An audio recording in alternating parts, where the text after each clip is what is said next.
Streaming कर रहे हो हैं। Hello everyone, welcome to the platform of major Pankaj defence academy. Modern history start करते हैं और हमारा आज का टॉपिक है इंडियन नेशनल कांग्रेस। ठीक है, इंडियन नेशनल कांग्रेस जो कि एक बहुत ही इम्पॉर्टेंट पॉलिटिकल पार्टी है और आज के टाइम पे भी हमें रेलेवेंस देखने को मिलती है। तो आज हम इसकी हिस्ट्री के बारे में पढ़ेंगे। ठीक है, स्टार्ट करें आज की क्लास। मॉडर्न हिस्ट्री में इंडियन नेशनल कांग्रेस पढ़ने से पहले एक दो और पार्टीज़ हैं जिनके बारे में हम कुछ टॉपिक्स देख लेते हैं।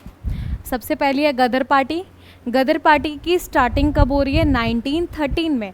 और ये पार्टी मेनली किस लिए फेमस थी? क्योंकि ये रिवॉल्यूशनरी एक्टिविटीज़ करवा रही है।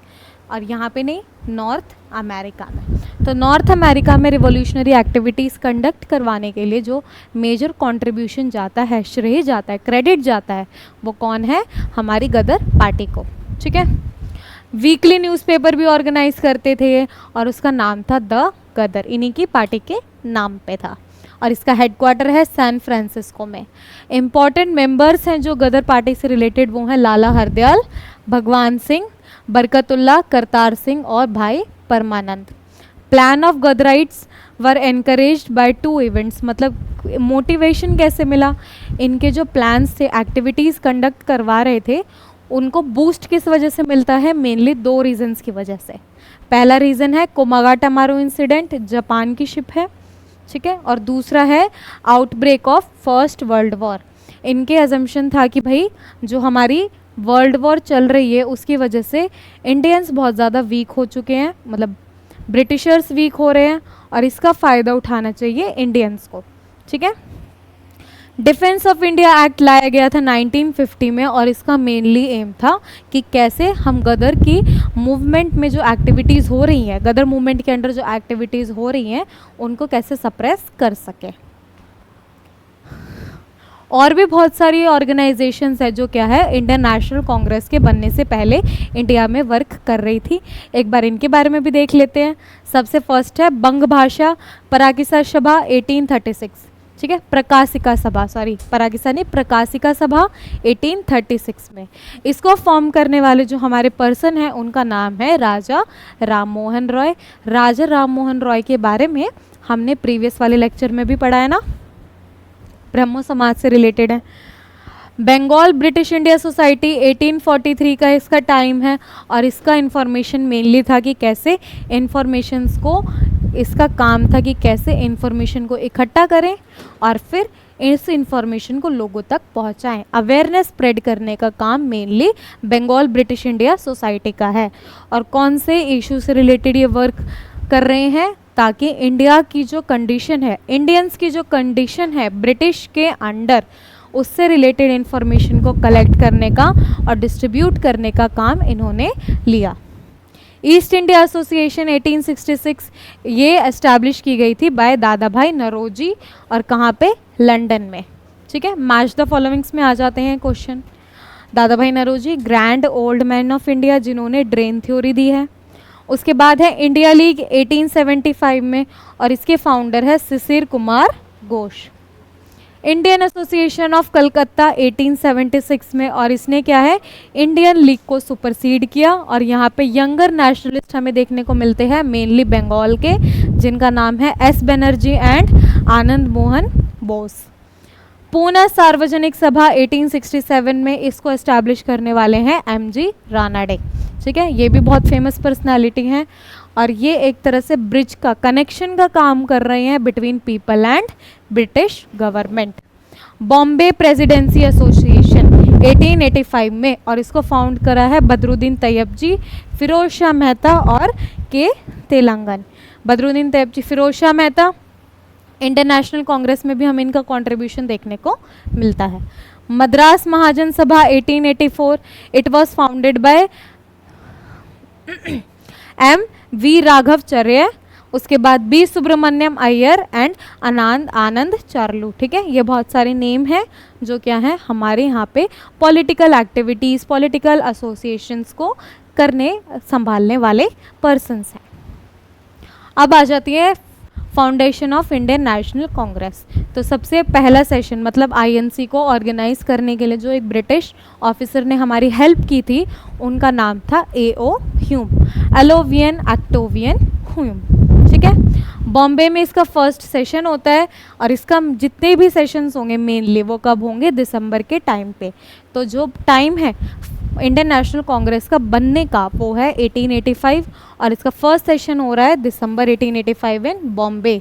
और यहाँ पे प्रेसिडेंट है एलोवियन एक्टोवियन ह्यूम। एस बनर्जी और आनंद मोहन बोस क्या है, मेन आर्किटेक्ट्स है जिन्होंने एओ ह्यूम के साथ मिलके इंडियन नेशनल कांग्रेस में कॉन्फ्रेंस में अपना पार्टिसिपेशन दिया। ठीक है, first session of INC was presided over by WC Banerjee. Sorry, president नहीं है यहाँ पे,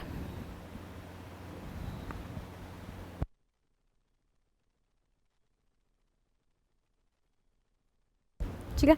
अब इंडियन नेशनल कांग्रेस के बारे में देखते हैं, फाउंडेशन के बारे में। ठीक है, तो जो इंडियन नेशनल कांग्रेस का फाउंडिंग ईयर है वो है 1885 और यहाँ पे ब्रिटिश ऑफिशियल जिसने हेल्प की थी कांग्रेस को एस्टैब्लिश करने की वो थे हमारे ने एलोवियन एक्टोवियन ह्यूम, एओ ह्यूम जिनका नाम है। ठीक है, और यहाँ पे फर्स्ट सेशन को हेल्ड करवाने में इनका बहुत इंपॉर्टेंट रोल है। कांग्रेस के जितने भी रेगुलर सेशंस होते हैं वो सारे दिसंबर के महीने में ही हमें देखने को मिलेंगे। ठीक है, 1885 इसलिए दिसंबर में जो सेशन हो रहा है बॉम्बे में वहाँ पे ऑर्गेनाइज करने में हेल्प की है एओ ह्यूम ने। फिर आईएनसी का जो सेशन होगा उसको प्रिसाइड किया है डब्ल्यूसी बैनर्जी ने। और भी बहुत इंपॉर्टेंट हमें प्रेसिडेंट्स देखने को मिलते हैं जैसे कि दादा भाई नौरोजी, 3 बार ये प्रेसिडेंट की पोस्ट पे इलेक्ट हुए हैं। Badruddin Tyabji, Pherozeshah Mehta, Sarojini Naidu. Sarojini Naidu first Indian female president of Indian National Congress है। इंडियन फीमेल की बात हो रही है, फीमेल की बात नहीं है, क्योंकि अगर जब फीमेल की बात आएगी तो वहाँ पे एनी बेसेंट है, लेकिन इंडियन फीमेल की बात आएगी तो फिर सरोजनी नायडू है। ठीक है, फर्स्ट ये आ गया, फर्स्ट वुमेन प्रेसिडेंट थी Annie Besant, first Muslim president थे बदरुद्दीन तैयब जी। यहाँ पे एक रेफरेंस है सेफ्टी वॉल्व थ्योरी का। सेफ्टी वॉल्व थ्योरी का मतलब है जैसे एक प्रेशर कुकर होता है तो उसमें एक सेफ्टी वॉल्व देते हैं ना, ताकि बाय चांस कुकर के अंदर ज़्यादा प्रेशर हो तो उसके थ्रू वो प्रेशर रिलीज़ हो पाए। अगर वो वॉल्व प्रेजेंट नहीं होगी तो कुकर के फटने के चांस रहते हैं। तो सेम कॉन्सेप्ट उन्होंने यहाँ पे लगाया कि अगर एक कांग्रेस को हम लोग सेफ्टी वॉल्व की तरह यूज़ करें तो ब्रिटिशर्स एम्पायर के अंडर इंडियंस का प्रेशर टाइमली रिलीज होता रहेगा। अगर सेफ्टी वॉल्व प्रेजेंट नहीं होगी तो उनका पूरा प्रेशर एक 1857 रिवॉल्ट की तरह एक मेजर फॉर्म ले लेगा। ठीक है, तो इसीलिए ब्रिटिशर्स क्या है इंडियन नेशनल कांग्रेस को बनने देते हैं। अब यहाँ पे हमें 2 फेजेस देखने को मिलते हैं, गरम दल और नरम दल। सबने कांग्रेस के 2 फेजेस के बारे में तो सुना ही है। तो जो नरम दल है उसको हम लोग मॉडरेट्स के नाम से रेफ़र करते हैं। तो जब कांग्रेस बनी उसके टाइम से 1885 से लेके 1905 तक लीडरशिप संभाल रहे थे मॉडरेट फेज के मेंबर्स। ठीक है, इम्पॉर्टेंट लीडर्स है दादा भाई नौरोजी, फिरोज शाह मेहता, डी वॉचा, डब्ल्यूसी बनर्जी और एसएन बनर्जी। इनका मेथड्स था prayer, petition and meetings conduct करवाना। तो अगर मतलब ये ब्रिटिश गवर्नमेंट के सामने अपनी कोई बात रखना चाहते थे या अपनी कोई बात मनवाना चाहते थे तो या तो ये पेटिशंस लिखते थे या मीटिंग्स कंडक्ट करते थे या फिर रेजोल्यूशंस, प्रेयर्स, ये सारे प्रोसेसेस को फॉलो कर रहे थे। ठीक है, British committee of INC was established in London इन 1899 जिसका एक ऑर्गन इंडिया में भी था। ठीक है, दादा भाई नौरोजी, आरसी दत्त, दिनशा वॉचा, इनका सारा मेजर कंट्रीब्यूशन रहा इंडिया की इकोनॉमिक कंडीशन को बताने में। इन्होंने ही इंडियंस को एनलाइटन किया अबाउट द ड्रेन थ्योरी। इन्होंने ये बताया इंडियंस को कि भाई जो यहाँ से ब्रिटिशर्स हैं ना वो क्या कर रहे हैं, सारा पैसा ड्रेन करके अपने कंट्री वापस लेके जा रहे हैं जिससे इंडिया का इकोनॉमिक स्टेटस बहुत ज़्यादा डिक्लाइन कर रहा है। ठीक है, मॉडरेट्स की मेनली डिमांड क्या थी कि सबसे पहले काउंसिल्स को एक्सपैंड करो और उसमें एक्सपेंशन में ज़्यादा से ज़्यादा इंडियंस को इंक्लूड करने की डिमांड रखी। दूसरा है काउंसिल्स में रिफॉर्म लेके आओ, उनको बहुत ज़्यादा पावर दो, मतलब मोर पावर्स उनको ग्रांट करो, स्पेशली फाइनेंसेस के ऊपर, क्योंकि फाइनेंस पे कंट्रोल होगा तभी और लेवल पे डिसीजन और वर्क हो पाएगा। थर्ड थी जनरल एडमिनिस्ट्रेटिव रिफॉर्म्स के लिए उन्होंने कैंपेन किया कि भाई एडमिनिस्ट्रेशन में सुधार लेके आओ। और जो लास्ट है वो है सिविल राइट्स को डिफेंस करने के लिए डिमांड, मतलब जो इनकी डिमांड्स थी वो ज़्यादातर एडमिनिस्ट्रेटिव वर्क से रिलेटेड है और लेस अमाउंट में कंसंट्रेशन है टुवर्ड्स द सोशियो कंडीशन। ठीक है,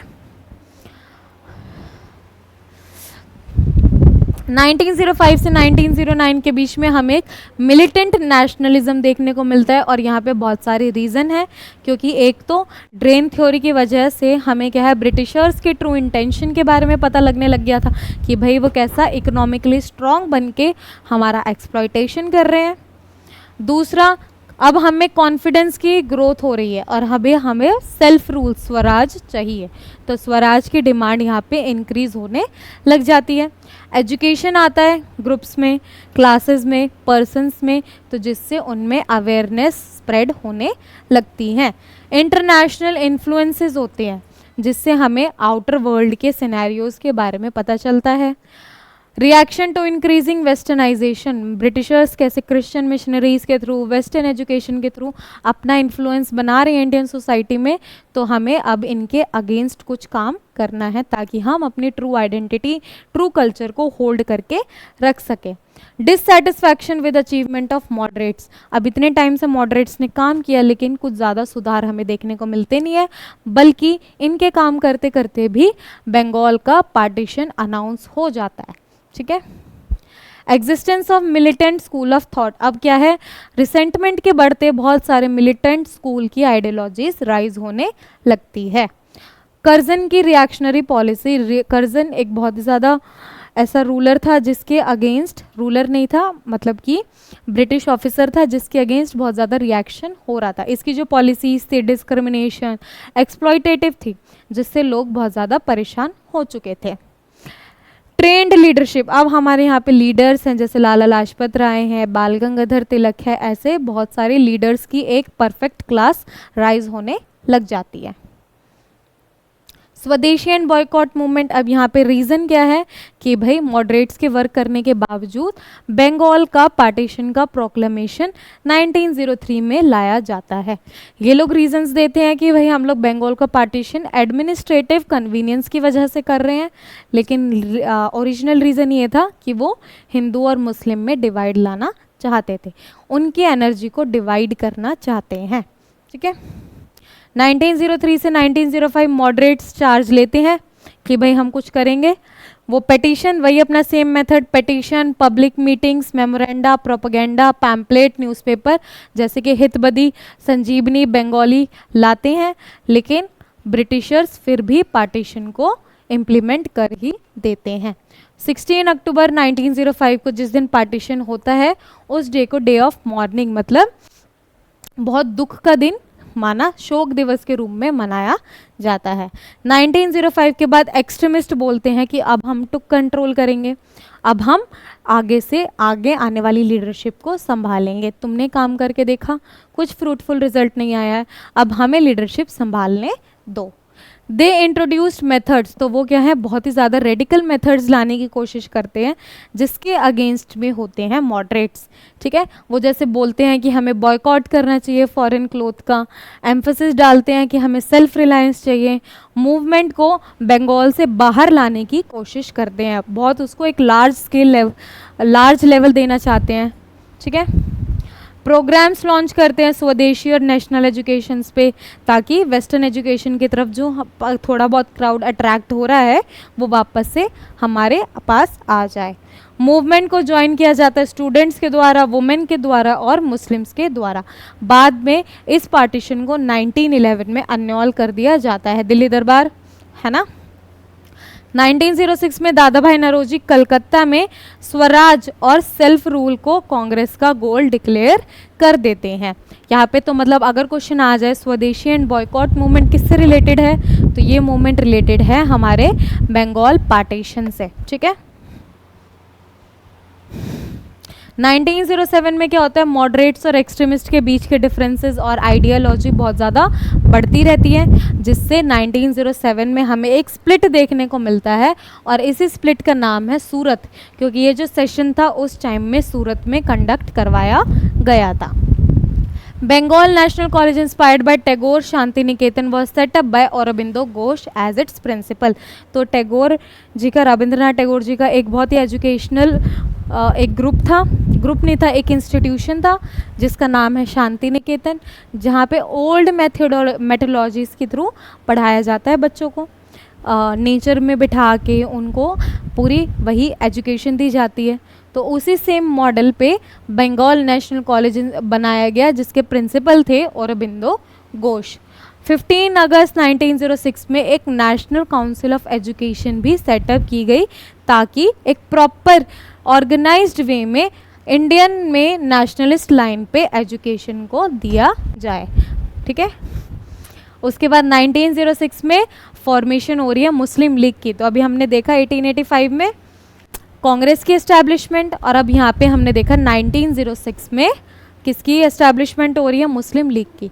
तो 1903 में प्रोक्लेमेशन आया, 1900